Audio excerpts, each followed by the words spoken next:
what 2019 taught me about investing in regenerative agriculture and food.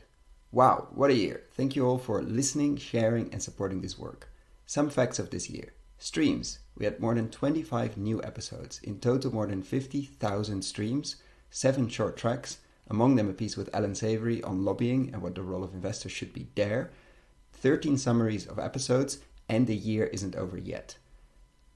Big new piece, Transition Finance series, a brand new series. We're launching a new series focused on transition finance with my co-host and regen farmer Benedict Beuzel, a series where we explore the potential and challenges of transition finance to speed up the regenerative transition of middle/large farms. We're using Benedict's farm as a case study to look for the key principles which can be applied anywhere. And we need you. Do you have great examples of transition finance in Regen Ag? Let us know in the comments. Listen to the first episodes of this transition finance series here, where we set the stage and share the background of Benedict and his farm. Patreon. We launched the Patreon community to support us in making more content, and more than 30 people joined. In 2020, we'll be launching more Patreon-only content and perks, like Ask Me Anything webinars and Q&As with interviewees of the podcast, so you can ask all the questions I did not. Become a Patreon with the link in the show notes below. What did I learn this year? Need to focus. There are so many interviews I want to make. My current long list contains more than 240 names, but definitely keep sharing them. But it's safe to say that I cannot do them all. And even though the Patreon community is growing, podcasts are something I do next to paid work.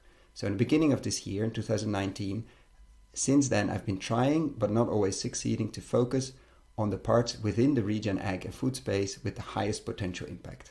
I built and used a decision-making framework to come to the following 3 themes. Nutrient-dense food, technology-enabled landscape design, payment systems for farmers for ecosystem services, and a 4th sort of overarching theme, which is transition finance. So how do we finance the above 3 themes? If you want to know more about the framework I made to select these subjects, find out more on the website Investing in Regenerative Agriculture and Food. And definitely let me know what you think about it. What did I do wrong? How would you agree or not agree in the comments below, or reach out through the website. This is obviously, remember, a very personal list because personal fit weighs quite heavily in this framework.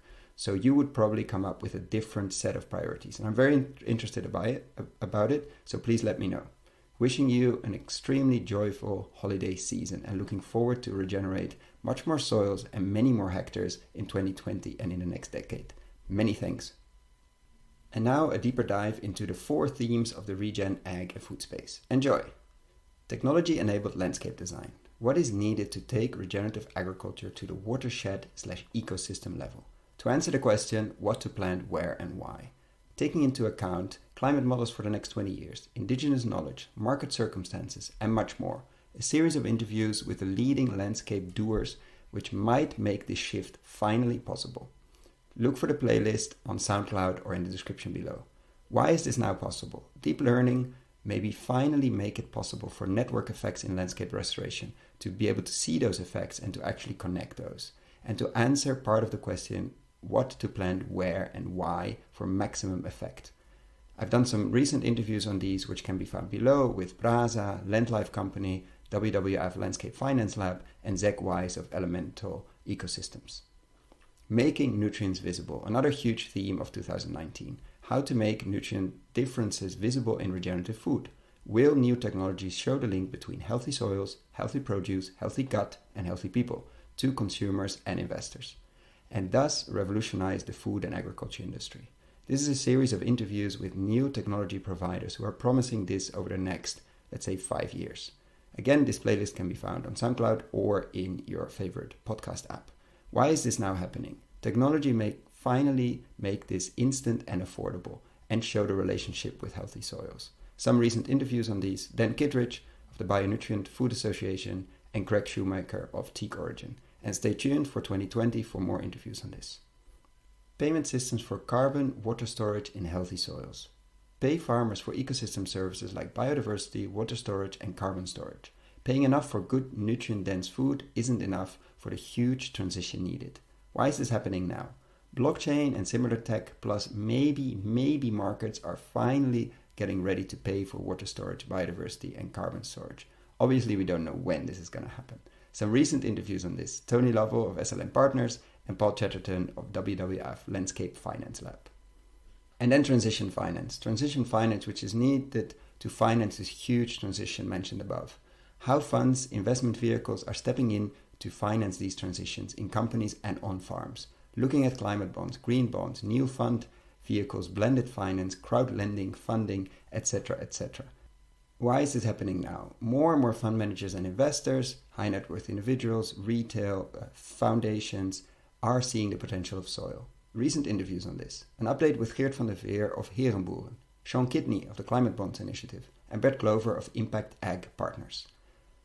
You can find out more about the framework I used to decide these themes and the thinking behind it on investinginregenerativeagriculture.com. I repeat, investinginregenerativeagriculture.com. Other topics that I try to cover less on the podcast, not because I don't think they're important, but because they're at the moment less relevant to me. Please comment on this and try to argue why I should focus on them. Farmers First Tech and Software, using all this information that's starting to get present for farmers and give them practical daily advice at the farmer level. Return of nutrients to the soil, circular economy, new development in composting, biochar, insect fertilizer, biofertilizer, seaweed, etc., etc., all to speed up the regeneration of soil. The protein discussion. What is the role of animals in regenerative agriculture, if there is one? From alternative proteins, soy, oats, almonds, how they are grown, and how they could serve in the restoration of ecosystems, to insects, chickens, pigs that are generating proteins and fertilizer from food waste. 4. Short change and food webs to decommodify food giants, making sure that farmers get paid fairly for producing amazing food full of nutrients. Land ownership. Is land ownership a barrier to regenerative managed landscapes? If yes, what are ways to fix that?